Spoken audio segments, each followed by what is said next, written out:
विद्या जी के पॉइंट में आप सभी का हार्दिक रूप से स्वागत करता हूं। उम्मीद करता हूं आप लोग अच्छे से होंगे और अपनी तैयारी में लगे हुए होंगे। आप लोगों के लिए बस एक ही लाइन कहना चाहूँगा, रुक जाना नहीं तू कहीं हार के, कांटों पे चल के मिलेंगे साए बहार के। जी हाँ दोस्तों, अगर आप कांटों पे चल के पहुँचेंगे ना, तभी आपको अपना मंजिल मिलेगा और उसके बाद जो आपको खुशियाँ मिलेगी अपने सपने पूरे करने की, उसका कोई जवाब नहीं। अपने माता पिता के और अपने सपने को पूरा करना है तो आप अच्छे से तैयारी करो। ये दूसरा लेक्चर है सामान्य विज्ञान। जेएसएससी के जितने भी एग्ज़ाम होंगे या दूसरे कॉम्पिटिटिव एग्ज़ाम होंगे, सभी में सामान्य विज्ञान के लिए समान रूप से महत्वपूर्ण है। तो आप अच्छे से तैयारी करिए। ये दूसरा लेक्चर है और पहले लेक्चर पर आधारित जो पिछले वर्षों में विभिन्न परीक्षाओं में प्रश्न पूछे गए हैं, उसका आपको कलेक्शन इसमें देखने को मिलेगा और आपको अच्छे से बताया जाएगा। इन प्रश्नों का अभ्यास कर लेने के बाद आपको गति, विस्थापन, इससे संबंधित जो प्रश्न हैं उसको आप आसानी से हल कर पाएंगे। आपकी तैयारी इसमें अच्छे से हो जाएगी। तो अगर आपने पहला वीडियो नहीं देखा है तो पहले हमारी आपको सलाह है कि आप उस पहले वीडियो को देखिए।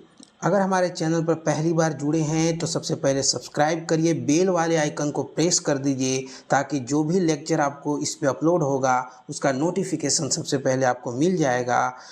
अगर वीडियो को अंत तक देखेंगे तब आप इसका बेनिफिट उठा पाएंगे और अंत तक वीडियो देखने के बाद वीडियो को लाइक करिए और शेयर करना बिल्कुल मत भूलिएगा। तो आइए आगे बढ़ते हैं और प्रश्नों का अभ्यास शुरू करते हैं। दूरी और विस्थापन की एसआई इकाई क्या है? यानी कि दूरी जिसे डिस्टेंस कहते हैं इंग्लिश में, विस्थापन यानी कि डिस्प्लेसमेंट, इसकी एसआई यूनिट पूछी जा रही है। आप लोगों को हमने बताया था पहले लेक्चर में कि एसआई यूनिट मीटर होता है। किलोमीटर, सेंटीमीटर, माइल ये सभी दूरी और विस्थापन की इकाई हैं, पर एसआई इकाई नहीं है। इस बात को ध्यान में रखिएगा। जब आपसे पूछा जाएगा एसआई इकाई तो उत्तर आपका मीटर होना चाहिए। तो मीटर आपका सही उत्तर है। वेग किस प्रकार की राशि है? अदिश राशि, सदिश राशि, स्थिर, इनमें से कोई नहीं। हमने भौतिकी में दो तरह की राशियों की बात की थी। दो तरह के क्वांटिटीज होते हैं जिसे एक को अदिश कहते हैं, दूसरे को सदिश कहते हैं। अदिश वैसी राशियां हैं जिनकी दिशा नहीं होती और सदिश राशि वैसी राशियां हैं जिनके पास दिशा भी होती है, डायरेक्शन होता है। तो वेग किस प्रकार की राशि है? हमने जब बात की थी तो बताया था कि वेग जो होता है वो विस्थापन बटा समय होता है और विस्थापन की दिशा जो होती है वही वेग की दिशा होती है। तो वेग एक सदिश राशि है क्योंकि इसके पास डायरेक्शन है। तो इसका सही उत्तर है ऑप्शन बी, सदिश राशि। जबकि चाल जो है वो एक अदिश राशि है क्योंकि चाल क्या है? दूरी बटा समय है, जहाँ पर दूरी भी एक अदिश राशि है। उसके पास कोई दिशा नहीं होती। रास्ते की लंबाई को दूरी कहते हैं।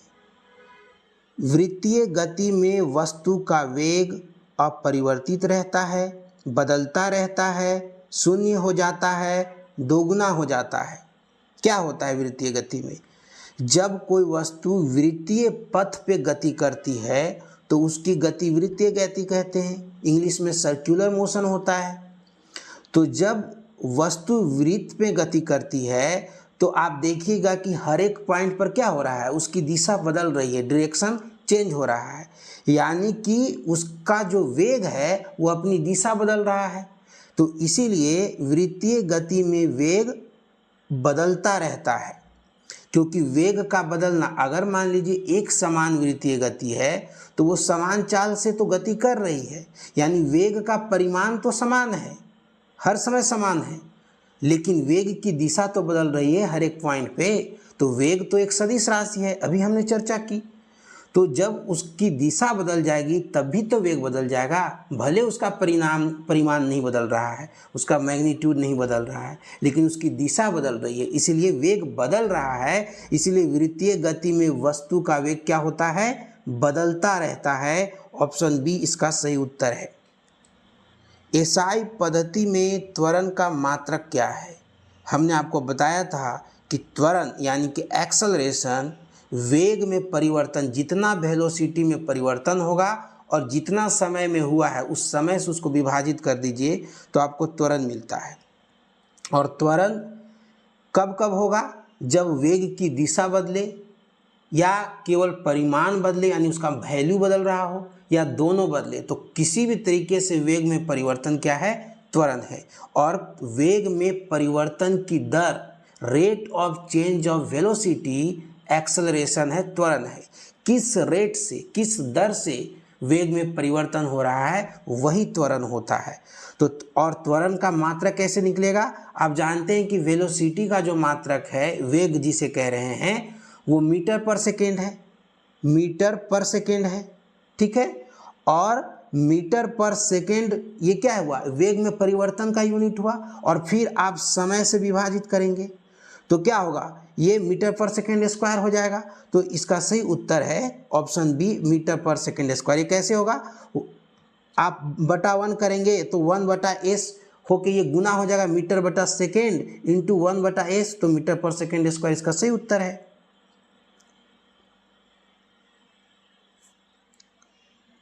यदि किसी वस्तु का वेग समय के साथ बढ़ता है तो उसका त्वरण क्या होगा? शून्य होगा, धनात्मक होगा, ऋणात्मक होगा, अनिश्चित होगा। देखिए, वस्तु का वेग बढ़ रहा है यानी कि त्वरण तो शून्य हो ही नहीं सकता, क्योंकि वेग में परिवर्तन हो रहा है तो त्वरण होगा। तो ये तो ऑप्शन नहीं होगा। धनात्मक हो सकता है क्योंकि वेग बढ़ रहा है, यानी कि वेग में जो परिवर्तन आएगा वो कैसा आएगा? पॉजिटिव आएगा, धनात्मक होगा ना, क्योंकि वेग बढ़ रहा है। और परिवर्तन कैसे निकालेंगे?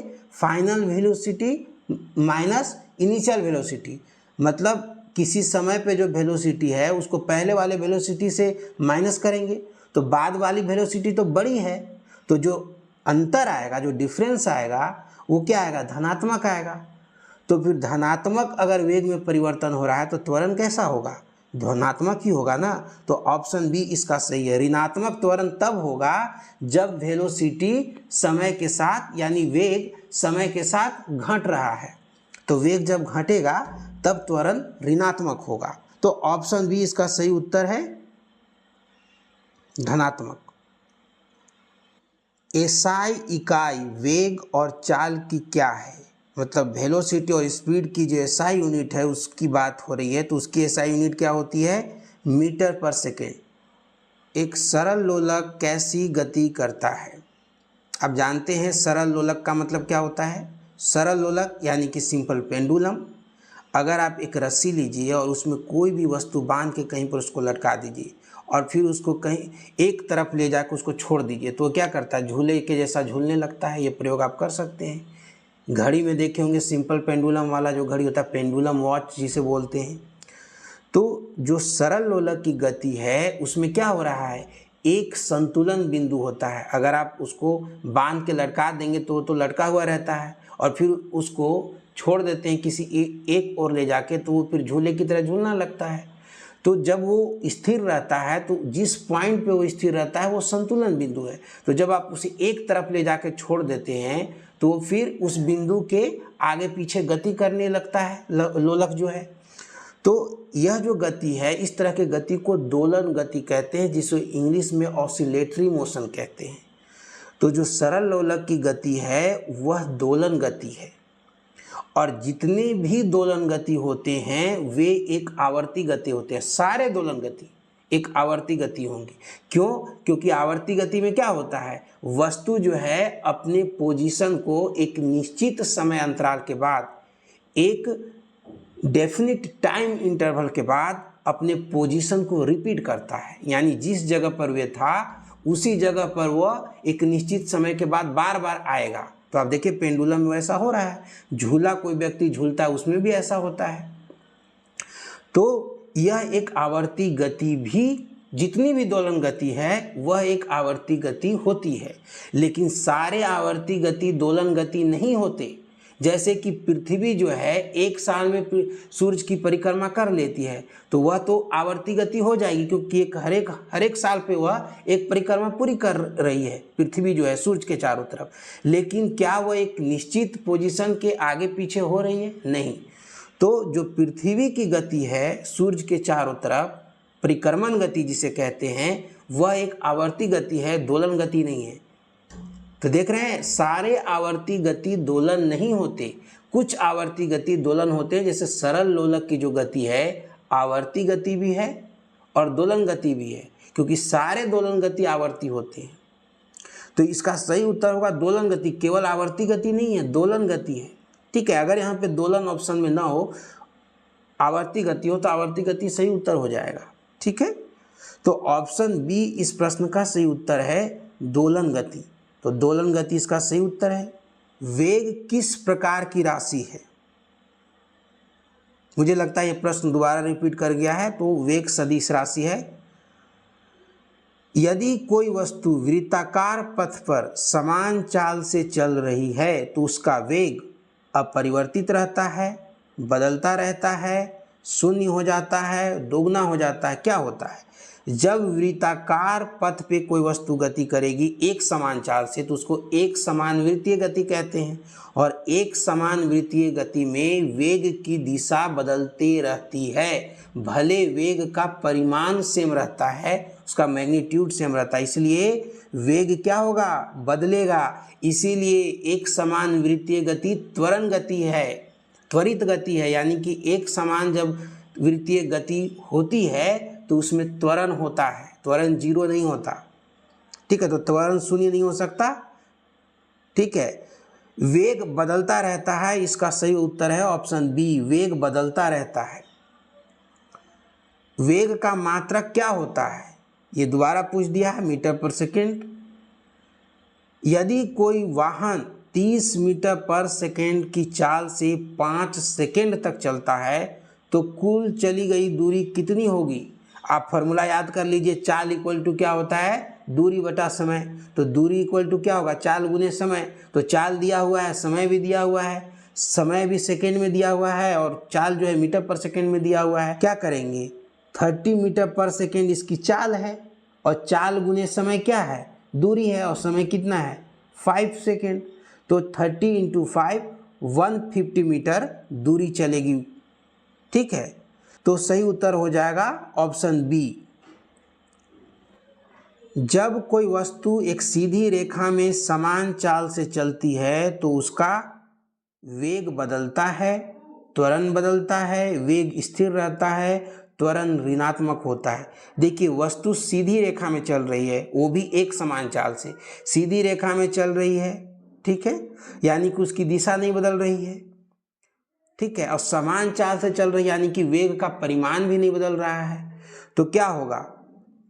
वेग स्थिर रहता है। ऑप्शन सी इसका सही उत्तर होगा। त्वरण 0 है ना, एक्सेलरेशन 0 हो जाएगा, क्योंकि परिमाण भी वेग का नहीं बदल रहा है। चाल, क्योंकि अब यहाँ पे सीधी रेखा में वस्तु जा रही है, एक समान चाल से जा रही है, क्योंकि सीधी रेखा में जा रही है ना, तो चाल और वेग तो एक ही होगा, दोनों एक ही होंगे, तो चाल और वेग समान होंगे। ठीक है, और चाल का परिमाण, चाल नहीं बदल रही है तो वेग का परिमाण नहीं बदलेगा, क्योंकि वेग का परिमाण यहाँ क्या होगा? चाल के बराबर। और दूरी तो, उसकी दिशा तो बदल ही नहीं रही, क्योंकि एक दिशा में जा रही है वस्तु, सीधी रेखा में जा रही है। ऑप्शन सी इसका सही उत्तर होगा, वेग स्थिर रहता है। यदि किसी वस्तु का वेग लगातार समय के साथ घटता जाए तो इसे क्या कहते हैं? तो मैंने इसे पहले बताया कि वेग घट रहा है समय के साथ, तो जो बाद वाली वेलोसिटी होगी, बाद वाला जो वेग होगा वो पहले वाले वेग से कम होगा। यानी कि बाद वाले में से पहले वाले को माइनस करेंगे तभी तो परिवर्तन पता चलेगा। वेग में परिवर्तन ऋणात्मक है, तो जब वेग में परिवर्तन ऋणात्मक है तो समय से उसको विभाजित करेंगे तो त्वरण मिलेगा, तो फिर नेगेटिव ही मिलेगा ना। वेग में परिवर्तन नेगेटिव बटा समय, तो क्या होगा? नेगेटिव उत्तर आएगा, यानी कि ऋणात्मक त्वरण होगा। अब आप एक बात जो कॉन्सेप्ट ध्यान में रख लीजिए कि जब वेग बढ़ता है तो वेग और त्वरण की दिशा समान होगी। वेग तभी बढ़ेगा जब वेग की दिशा में त्वरण होगा, और वेग घटेगा जब वेग और त्वरण की दिशा एक दूसरे के विपरीत हो। अगर वेग उत्तर में है और त्वरण दक्षिण में है तो वेग घटेगा। ठीक है, तो इस कॉन्सेप्ट को आप ध्यान में रखिएगा। तो इसका सही उत्तर है ऑप्शन बी। एक कार 10 मीटर पर सेकेंड की प्रारंभिक वेग से चलती है और 5 सेकेंड में 20 मीटर पर सेकेंड की चाल प्राप्त कर लेती है। इसका त्वरण क्या होगा? क्या करेंगे? 20 मीटर पर सेकेंड से 10 मीटर पर सेकेंड को माइनस करेंगे। ठीक है, क्योंकि बाद वाली वेलोसिटी कितनी है? 20 है, और पहले वाली प्रारंभिक वेग कितनी है? 10 मीटर पर सेकेंड है, और इसमें कितना समय लगा है? 5 सेकेंड लगा है। तो कितना आ जाएगा? 20 माइनस 10, 10/5, यानी कि आंसर 2 मीटर पर सेकेंड स्क्वायर आएगा। ठीक है, तो सही उत्तर है ऑप्शन ए, 2 मीटर पर सेकेंड स्क्वायर। मुक्त रूप से गिरने वाली वस्तु का त्वरण कितना होता है? यानी फ्री फॉल जो ऑब्जेक्ट करता है, मान लीजिए कोई वस्तु लीजिए और उसको छोड़ दीजिए ऊपर से, तो उसी को फ्री फॉल कहते हैं। तो जब मुक्त पतन करती है वस्तु, यानी फ्री फॉलिंग बॉडी जो होती है, वो उसका जो त्वरण होता है, जितना जो गुरुत्वीय त्वरण होता है, यानी पृथ्वी की वजह से, जो पृथ्वी जितनी भी वस्तु ऊपर से नीचे क्यों गिरती है? गुरुत्वीय बल के कारण गिरती है। जो पृथ्वी गुरुत्वाकर्षण बल लगाता है वो कारण होता है वस्तु के नीचे गिरने का, है ना। तो उसके कारण जो त्वरण होता है उसको गुरुत्वीय त्वरण कहते हैं। तो गुरुत्वीय त्वरण जो है 9.8 मीटर पर सेकेंड स्क्वायर होता है, यानी कि जो वस्तु मुक्त रूप से गिरेगी उसका जो त्वरण होगा वो 9.8 मीटर पर सेकेंड स्क्वायर होगा। यदि किसी वस्तु का वेग स्थिर रहता है तो उसका त्वरण क्या होगा? वेग स्थिर है, यानी कि वेग कांस्टेंट है, मतलब वेग नहीं बदल रहा है, तो वेग में परिवर्तन 0 हो जाएगा, यानी कि त्वरण क्या होगा? 0 होगा। ऑप्शन ए सही उत्तर होगा। यदि कोई कार 20 मीटर पर सेकेंड से चल रही है और 4 सेकेंड में रुक जाती है तो उसका ऋणात्मक त्वरण क्या होगा? देखिए यहाँ पर पहले ही बोल दिया त्वरण ऋणात्मक होगा। क्यों? क्योंकि 20 मीटर पर सेकेंड से चल रही थी और बाद में रुक जा रही, यानी कि वेलोसिटी वेग कितना है? 0 है ना, 0 हो गया है, रुकने पर 0 हो गया। तो अभी जो हमें त्वरण निकालना होगा तो कैसे निकालेंगे? फाइनल वेलोसिटी है 0 और जो शुरुआत में वेलोसिटी थी वो 20 थी, तो 0 - 20 और टाइम लगा है 4 सेकेंड, तो टोटल कितना आ गया? -20/4 आ गया। तो क्या हो जाएगा? -5 मीटर पर सेकेंड स्क्वायर। ऑप्शन ए सही उत्तर है।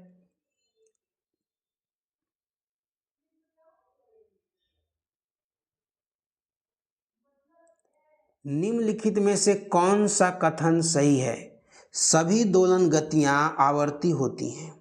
सभी आवर्ती गतियां दोलन नहीं होती। सभी दोलन गतियां आवर्ती होती हैं, अभी आपको हमने बताया था, तो ये सही कथन है। सभी आवर्ती गतियां दोलन नहीं होती, बिल्कुल सही है। पृथ्वी की गति तो आवर्ती है लेकिन दोलन नहीं है। कुछ दोलन गतियां आवर्ती नहीं होती, बिल्कुल कुछ दोलन गतियां आवर्ती नहीं होती। क्या ये कथन सही है? सभी दोलन गतियां जब आवर्ती होती हैं, अगर ये सही है तो कुछ दोलन गतियां आवर्ती नहीं होती है, कैसे सही हो सकता है? यानी कि ऑप्शन सी गलत कथन है। दोलन गति और आवर्ती गति में कोई संबंध नहीं है, ये भी कथन गलत है, क्योंकि संबंध तो है, क्योंकि सभी दोलन गतियां आवर्ती होती हैं। इस क्वेश्चन का सही उत्तर है ऑप्शन ए, सभी दोलन गतियां आवर्ती होती हैं। देखिए, अगर आपको इन क्वेश्चंस को करने में कोई तकलीफ नहीं हो रही है तब आप समझिए कि आपने पहले लेक्चर को अच्छे से देखा है, और अगर आपको दिक्कत हो रही है तो आपको पहला लेक्चर फिर से देखना होगा। और फिर भी डाउट हो तो आप कमेंट बॉक्स में लिखिए, आपको हम पर्सनली हेल्प करेंगे। अभी तक हमारे चैनल को सब्सक्राइब नहीं किया है ना दोस्तों, तो प्लीज़ सब्सक्राइब कर लो। ये चैनल आपका है, आपके सपनों को पूरा करने के लिए चैनल पे वीडियो लेक्चर में डालता हूँ। अगर आपको वीडियो पसंद आ रहा है तो वीडियो को लाइक करिए, अपने दोस्तों तक शेयर करिए जो इस तैयारी में लगे हुए हैं। निम्नलिखित में से सही कथन का चुनाव करें। हमेशा त्वरण और वेग की दिशा समान होती है। क्या ऐसा होता है? अभी हमने डिस्कस किया कि वेग और त्वरण एक ही दिशा में हो तो वेग बढ़ेगा, लेकिन अगर वेग और त्वरण दोनों एक दूसरे की विपरीत दिशा में हो तो वेग घटता है, यानी ऋणात्मक त्वरण होता है। तो ये कथन तो गलत है। त्वरण और वेग की दिशा कभी समान नहीं हो सकते, ये भी गलत है, क्योंकि अभी हमने बोला कि वेग और त्वरण जब एक ही दिशा में हो सकता है ना, तब वेग बढ़ता है। त्वरण वेग परिवर्तन के दिशा में होता है। त्वरण वेग परिवर्तन के दिशा में होता है। ध्यान से सुनिए, वेग में परिवर्तन की जो दिशा होती है वही त्वरण की दिशा होती है। त्वरण का फॉर्मूला याद करिए, वेग का परिवर्तन बटा समय। तो जिस दिशा में वेग परिवर्तन होता है वही त्वरण की दिशा होती है। ऑप्शन सी ये सही कथन है, सभी कथन गलत हैं। तो ऑप्शन सी इसका सही उत्तर है, क्योंकि सभी कथन तो गलत नहीं है, क्योंकि कथन सी जो है वो सही है। निम्नलिखित में से क्या सही है? अगर दूरी शून्य नहीं है तब भी वेग शून्य हो सकता है। क्या ऐसा हो सकता है कि दूरी शून्य नहीं हो? अब याद करो, आप सर्कुलर पाथ में घूम रहे हो, एक चक्कर पूरा किया, ठीक है। तो जब एक चक्कर पूरा करते हैं तो दूरी कितनी होती है? जितनी वृत्त की परिधि है 2πr, जहां पर r जो है वृत्त का रेडियस है, त्रिज्या है, लेकिन विस्थापन कितना होगा? 0 होगा। तो वेग इक्वल टू क्या होता है? विस्थापन बटा समय होता है ना। तो जब विस्थापन 0 है तो वेग तो 0 हो ही सकता है ना। तो यस, अगर दूरी शून्य नहीं है तब भी वेग 0 होगा, तब भी विस्थापन 0 होगा। तो यह कथन सही है। एक समान वृत्तीय गति एक त्वरित गति है। मैंने इससे पहले बताया कि जब वस्तु वृत्तीय गति करती है एक समान रूप से, यानी समान चाल से, तो उसकी दिशा बदलती रहती है, जिसके कारण वेग में परिवर्तन हो रहा है, यानी कि त्वरण हो रहा है। तो एक समान वृत्तीय गति त्वरित गति का उदाहरण है, यानी कि उसमें त्वरण होता है। तो ऑप्शन बी भी सही है। घड़ियां आवर्ती गति पर आधारित होती हैं। जितनी भी घड़ी है ना वो आवर्ती गति पे ही तो आधारित है, तभी तो एक निश्चित समय में एक चक्कर पूरा करती है उसकी सुइयां। सेकेंड की सुई 1 मिनट में एक चक्कर पूरा करेगी, जो मिनट की सुई है वह 1 घंटे में एक चक्कर पूरा करेगी, वहीं पर जो घंटे की सुई है वह 12 घंटे में एक चक्कर पूरा करती है, ठीक है ना। तो ये सभी आवर्ती गति पे आधारित होते हैं। तो उपर्युक्त सभी इसका सही उत्तर हो जाएगा। अब थोड़े से जो वैज्ञानिक खोज पे आधारित प्रश्न आपका जेएसएससी पूछता है एग्जाम में, उस पर हम लोग बात करते हैं। वाष्प इंजन का पहला सफल मॉडल किसने बनाया था? तो ये मॉडल बनाया था थॉमस न्यू कॉमन ने। थॉमस न्यू कॉमन ने यह मॉडल बनाया था, सबसे पहला वाष्प इंजन।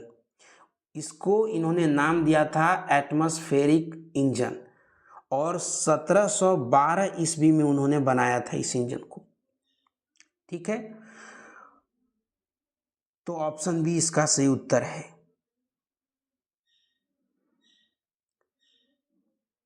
वाष्प इंजन में सुधार कर उसे अधिक उपयोगी किसने बनाया? अब देखिए, जेम्स वाट का भी नाम आपने सुना होगा। स्टीम इंजन जो है, वाष्प इंजन, इससे संबंधित इनका भी नाम सुनते हैं आप। तो जेम्स वाट ने सुधार किया था।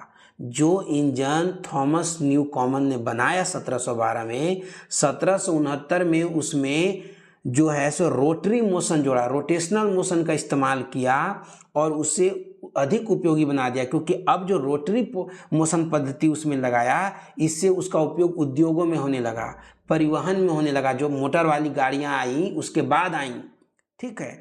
तो जेम्स वाट ने उसका सुधार किया था। तो ऑप्शन ए इसका सही उत्तर है। ऑप्शन ए, जेम्स वाट ने इसमें सुधार करके इसे अधिक उपयोगी बनाया। 1769 में बनाया इन्होंने।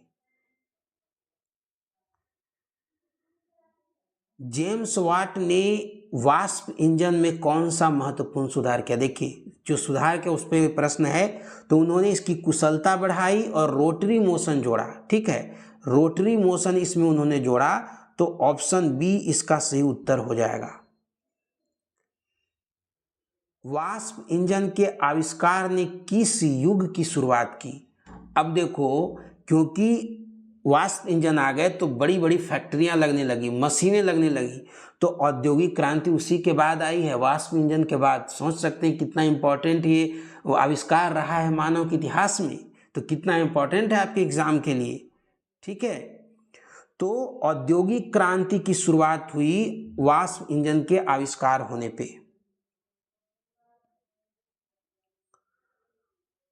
अब जो इंपॉर्टेंट तथ्य है थोड़ा सा देख लीजिए। वाष्प इंजन का आविष्कार का श्रेय थॉमस न्यू कॉमन को जाता है और जेम्स वाट को दिया जाता है।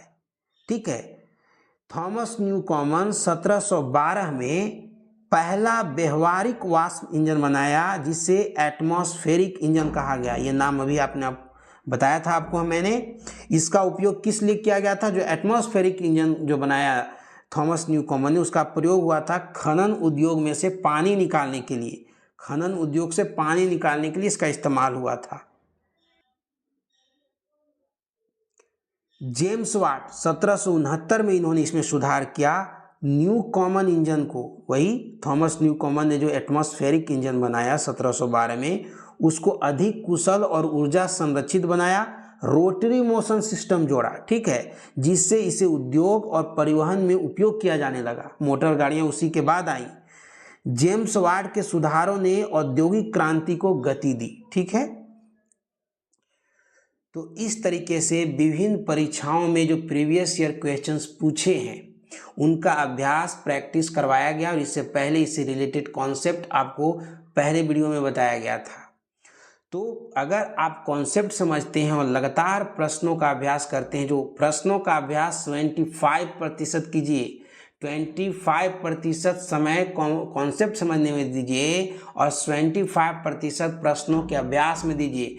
अगर आप सिर्फ कॉन्सेप्ट पढ़ेंगे और फिर प्रश्नों का अभ्यास नहीं करेंगे तो आपकी तैयारी समझिए 25 to 30% है। और अगर आप प्रश्नों का अभ्यास करते हैं तब भी आपकी तैयारी संपूर्ण नहीं है, फिर भी आप दौड़ से बाहर हो सकते हैं, क्योंकि जो प्रश्न होते हैं सिर्फ वैसे ही नहीं है, आपको कॉन्सेप्ट भी पता होना चाहिए। तो आप हमारे वीडियो लेक्चर देखते रहिए। उम्मीद करते हैं वीडियो आपको पसंद आया होगा। अगर पसंद आया है तो देर क्यों कर रहे हो, आप लाइक करो, शेयर करो अपने दोस्तों तक, और हमारे चैनल को सब्सक्राइब करना मत भूलो। बेल वाले आइकन को प्रेस करो ताकि नोटिफिकेशन सबसे पहले आपको मिल जाए। मिलते हैं अगले वीडियो में नए और नेक्स्ट टॉपिक के साथ। पूरे सीरीज में ये वीडियो लेक्चर आएगा।